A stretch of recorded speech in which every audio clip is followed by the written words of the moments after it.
Hi, my name is Justin and I'm the training manager for DILO Company.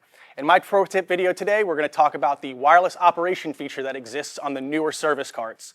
The easiest way to determine if your device has this feature enabled is just to look for one of these white stickers either on the front or rear of the device with information denoting the Wi-Fi passwords and all of that are needed.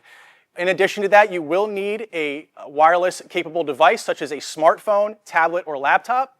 And you will need to download a program called VNC Viewer, which is free and available on any of the marketplaces on your device.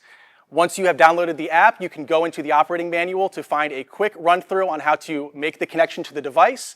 And then once the connection is established, you will be able to remotely operate the device from your smart-enabled device.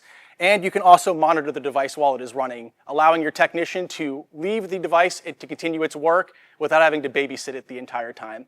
That is my pro tip video.